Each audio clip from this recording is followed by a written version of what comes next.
سبون نبدلكن نبعل خنون نبدلكن إتناتكم سخانة ودون كيرخبكن أقول نختقريا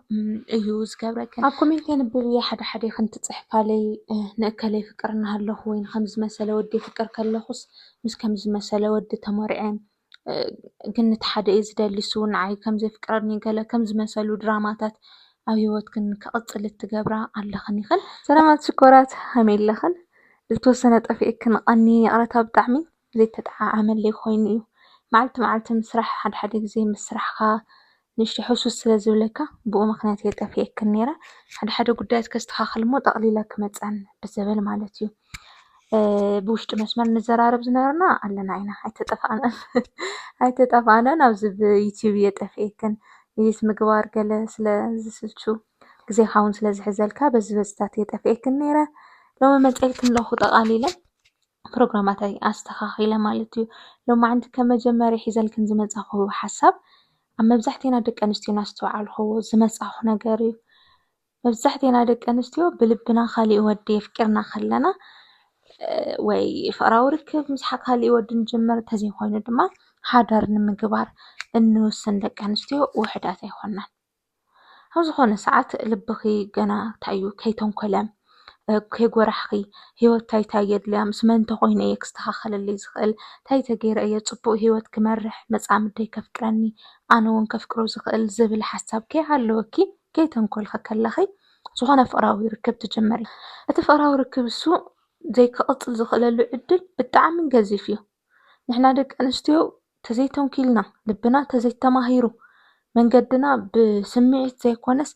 በእሙሮና ተዘይመሪሕናዮ ናይ ምፍራስ ዕድሉ ዝለዓለ እዩ። ኩሉ ግዜ መብዛሕትአን ደቂ ኣንስትዮ ኩላትና ኣብ ዝኾነ ግዜ ናፈረሰና ዝመፀናሉ ወይ ናገጠመና ዝረኣናዮ ነገር እዩና ኣብ ዝኾነ ሰዓት ፍቅሪ ሒዝኪ ተፋቂርኩም ብዝኾነ ምክንያት ኣይደለይክን እየ ኢሉኪ ወይ ድማ ክኾነልኩም ስለዘይከኣለ ተፈላሊኹም ሓድሽ ሂወት ብድሕሪኡ ንምጅማር 2 ወርሒ 3 ወርሒ ወሲድልኪ ወላ ዓመት 2 ዓመት ወሲድልኪ ዘፍቀርክ መሲልኪ ሓድሽ ሂወት ትጅምሪ ወይ ሓዳር ክትገብሪ ስለዘለኪ ሓድሽ ሂወት ሕዚ እውን ትጅምሪ ግን ብልብኺ ካሊእ ወዲ ክትፍቅሪ ግን ብልብኺ ካሊእ ወዲ እዩ ተልኾነልክ ትደልዮና እዚ ነገር እዚ ንምንታይ እዩ ዝኸውን እንታይ እዩ መፍትሕታቱ እንታይ እዩ ዘበሎ ማዓንቲ ክነወጊዕና ኣብ ልብኽን ካሊእ ወዲ ሒዝክን ግን ድማ ሓድሽ ፍቅራዊ ርክብ ንምጅማር ዝኸበደክን ወይ ድማ ልጀመርክን እንድሕር ሃሊኽን ክሳብ መወዳእታ ሓቢርክና ንፅንሓ ኢኻን መፍትሕታት ክኾኑክን ዝኽእሉ ሓሳባት ክትረኽባ ትኽእላ ኢኻን ማለት እዩ። ኣብ ፈለማ ዝተፈላለኽዮ ወዲ ተባዕታይ ንምንታይ ኢኻ ዘይትርስዕ ዘለኻ ዝብል ክንርኢ ሓደ ወዲ ካባኺ ምስ ረሓቐ ክገብሮ ይኽእል እዩ ኢልክ እትሓስብዮ ነገር ኣሎ ወይ ድማ እስኻ ካብ ዝኾነ ወዲ ምስ ተፈላለኺ እትገብርዮም ነገራት ኣለዉ እቶም ዝሕለፍኩምዎም ፅቡቃት ዝኾኑ ጥዑማት ዝኾኑ ጊዜያት ምሕሳብ ምስትዋስ እሱ ክኾነኒ ዝኽእል ኢልኪ ነገራት ኣብ እቶም ፍቅራዊ ሂወትኩም ጥራሕ ኣብቶም ጭቕጭቕ ዘይኮኑ ወይ ኣብቶም ዘፈላለዩኩም ዘይኮነሲ ኣብቲ ፍቅሪ ጥራሕ ዲፐንድ ብምግባር ተሓስብዮም ፅቡቃት ነገራት ኣለዉ። እቲ ዝገበረካ ሕማቕ ነገር ፍፁም ኣይረኣየክን እዩ ወይ ክኾነልኩም ዘይከኣሉ ነገር ፍፁም በቃ ክኸውን ይኽእል እዩ ዝብል ሓሳብ እዩ ዘለኪ ወይ ተዝኾነለይ እናበልኪ ኢኺ ናሓሰብኪ ትነብሪ። እዚ ድማ ዝተደላደለ ፍቅራዊ ሂወት ንከይህልወኪ ይገብር ተጀመርክ እውን እቲ ዝሓለፈ ሂወት ናናፈቕክዮ ንኽትነብሪ ይገብረኪ። ኩላትና ኣዋልድ ከምዚ ኢና በቃ ሓደ ዓይነት ባህሪ እዩ ዘለና ምስ ተፈላለና እቲ ሓዲግና ዝኸደ ወዲ ልዕሊ መጠን ናፈቕቲ ንኸውን ወይ ልዕሊ መጠን ደለይቲ ንኸውን ኣለክምሽ እሱ ተዝኸውን ናተይ ኢልና ኢና ንሓስብ ዝለመድናዮ ወዲ እንድሕር ዳኣ ሃልዩ ካብቲ ወዲ እሱ ወፃእ ካሊእ ወዲ ናብ ሂወትና ክኣተይ ንደልን ኢና ተኣተየ እውን ምስቲ ናይ መጀመርያ ኢና ናነፃፀርናዮ እንነብር። ብዝገርም ኩነታት ግን ደቂ ተባዕትዮ ከምዚ ዓይነት ሓሳብ ኣይኮነይ ዘለዎም ኩሎም ማለት ኣይኮንኩን ግን መብዛሕትኦም ካብቲ ዝነበሮም ፍቅራዊ ሂወት ምስ ተፈላለዩ ወይ ኦሮማይ ምስ ፈረሶም ሓዳሽ ጓል ናብ ምእላሽ እዮም ዝኸዱ ነዊሕ ኣይፀንሑን እዮም። ነታ ነባር መኣዘይ ናፈቕዋ መስለኪ ኣብ ብዙሓት ኣዋልድ ዝሰኣንዎ ነገር ነቲ ኣይጥዕሙ ነታ ዘይተረኣየት ይሪኡ ነታ ዘይተነኽአት ይነኽኡ እሞ ኣብ ኩለን ኣዋልድ ዘየለ ነገር ኣብታ ናይ መጀመርያ ወይ ድማ ኣባኺ ዝለመዱን ክረኽቡ ዝኽእልን ዝነበረ ከም እኖ ትንከባኸብዮ ኩሉ ግዜ እሺ ትብልዮ ትሰምዕዮ ተኽብርዮ ነርኪ በቃ ኣብ ኩለን ምስ ሰኣኖ ኢኽን ስኽና ትሰከርክዮ ትኸድ እምበር ፍፁም كماخي أب حد هيوت استكيرو أي نبرنيو ودي تبعتي نحنا والدنا بقى بأمورنا نحسبنا زخون زي كون النار أنا بقى ننبر كل نجار مستناي مجمرة نتحاحزو كابيدنا مسمولقة نات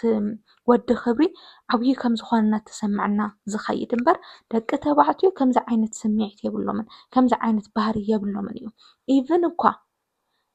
ብዙሕ ነገር እዩ ኣባኺ ዝረኣዮ ነገር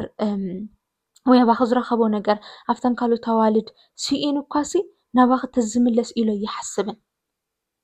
ተተመለሰ እውን እቲ ዝሰኣኖ ነገር ንምርካብ እዩና ብዚ ኢኸን ትሽወዳ ሓደ ዓይነት ስምዒት ዘለኩም ይመስለኪ ተዝኾነለይ እናበልኪ ተሓስቢ እዚ ስምዒት እዚ ድማ ፅቡቅ ዝኾነ ፍቕራዊ ሂወት ንከይህልወኪ ይገብረኪ ማለት እዩ ብድሕሪኡ ዝመፅእ ወዲ እንድሕር ምስ ውሽጢ ከይተስማዕሚዕኺ ኦሮማይ ክኾነኒ ስለዘይከኣለ እየ ተፈላለየ ወይ ኣብ ውሽጢ ዘሎ ነገር መጀመርያ ክስሪ ዘለኒ ከይበልኪ ንዝኾነ ወዲ ፍቕራዊ ሂወት እንድሕር ዳኣ ጀሚርኪ ነቲ ወዲ ትጎድዮ ኢኺ ብዛዕበየ ድማ ንነብስኺ ኢኺ ትጎድኢ ንዘይተፍቅሮ ሂወት ሓዳር ይሃሊኻ ኣብ ዓለም ዘየለ ፍቕሪ የርኢኻ ብጣዕሚ በቃ መልኣክ ኮይኑ ዋላ ተዝረኣየኪ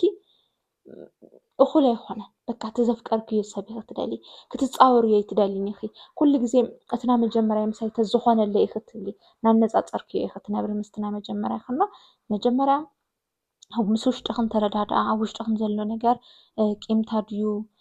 ብውሽጥኽን ዘሎ ናፍቆት ድዩ ምስ ፈረሰ ጥራሕ ኢኽን ናፍቲ ሓድሽ ፍቕራዊ ሂወት ክትኣትዋ ዘለክን ከምዚ ተዘይጌርክን ግን በቃ ክትግምቶ ኣይትኽእልን ዝበፅሐክን ስቃይ ወይ ዝበፅሐክን ሓዘን በቃ ክትግምቶ ኢኽን ዘይትኽእላ ተዘይፍቂርካ ምስ ዘየፍቀርካዮ ሰብ እናነበርካ እንታይ ዓይነት ሂወት እዩ እሞ ክህልወካ ሃመልካ ኢኻ ትሕጎስ ሃመልካ ኢኻ ክነኽአካ ከሎ ፍቕሪ ተሰሚዕካ ደስ ኢልካ ሓቢርካዮ ትቕፅል ወይ ሃመልካ ኢኻ ሕጉስ ትኸውን ካብኡ ድማ ነቲ ዝፈትወኪ ወዲ እውን እናጎዳእኽዮ እሱ እውን ኣብ ዝኾነ ሰዓት ምስ ተረድኦ ኣይተፍቅረንን እኮ እዚኣ ሱቕ ኢላ ትፃወተሊ ዘላ ነቲ ናይ መጀመርያ ወዲ እያ ተፈቱ ነቲ ናይ ሕሉፍ ፍቕረኛ እያ ትደሊ ዝብል ስምዒት ምስ ተሰምዖ መሊሱ ንኽጎድአኪ እዩ ዝገብርና ከምዚ ዓይነት ሂወት ክህልወኪ ትግበሪ ኢኺ ተኽኢልክን ውሽጥኽን መጀመርያ ፊክስ ግበራ ከቢድ ኣይኮነን ሃንደቲ ዝኣክል ዘይከኣል ኮይና ኣይኮነን ሓድሽ ሂወት ንምጅማር ኣይትጉያ ከም ዝተኾይኑ እውን ኢኸን ፅቡቅ ዝኾነ ሂወት ክህልወክን ምግባር እትኽእላ ኣብ ኮሜንት የንብብ እየ ሓደ ሓደ ኢኸን ትፅሕፋለይ ንእከለይ ፍቅርና ኣለኹ ወይ ንከምዚ መሰለ ወዲ ፍቅር ከለኹስ ምስ ከምዚ መሰለ ወዲ ተመሪዐ ግን እቲ ሓደ እዩ ዝደሊ እሱ እውን ንዓይ ከምዘይፍቅረኒ ገለ ከም ዝመሰሉ ድራማታት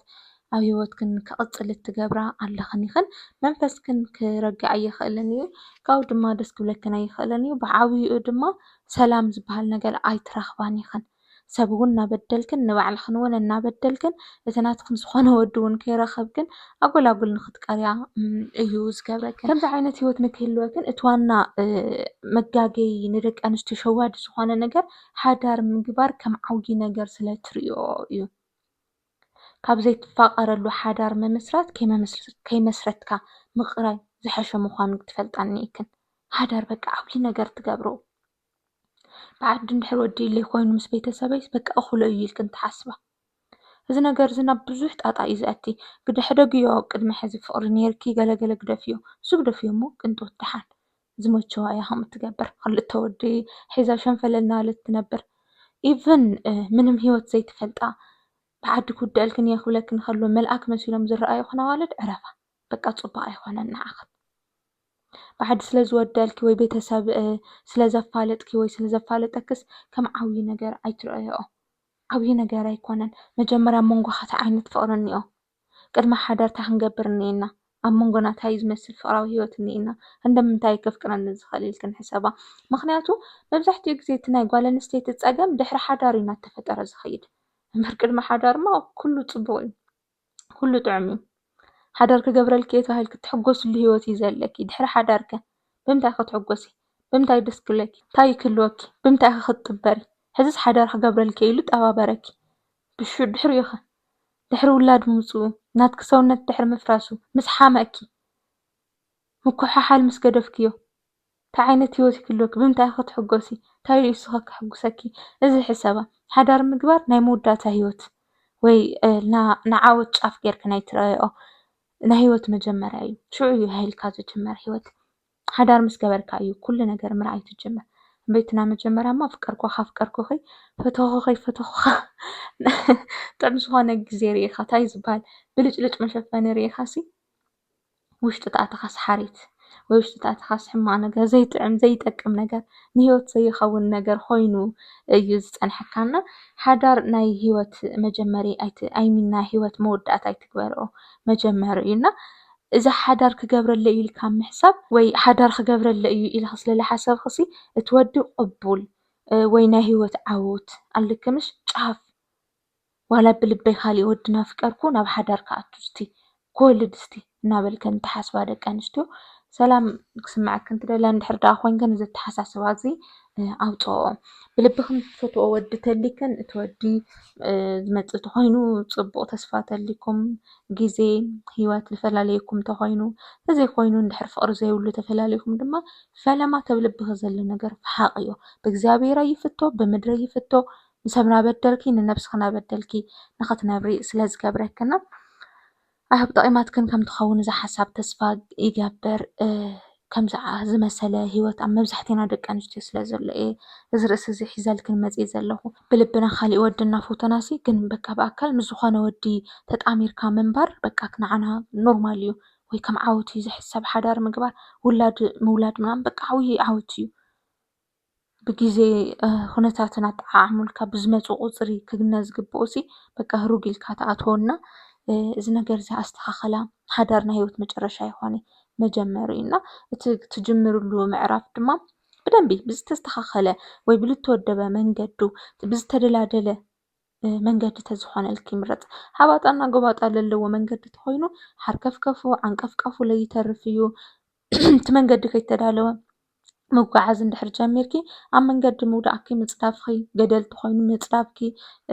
ዕንቅፋት ዝበዝሖ እንተኮይኑ ለምዕንቃፍ ከይተርፈን። ስለዚ መጀመርያ እዚኣቶም ምድልዳል ይሕሸኪ። ናተይ ንሓፍትኺ ናይ ማሓዛኺ ንእሽተይ ሓፍትኺ ንዓባይ ሓፍትኺ ምክሪ እዩ። ኣብ ቀፃሊ ካሊእ ሓሳብ ሒዘልክን ክመፅእ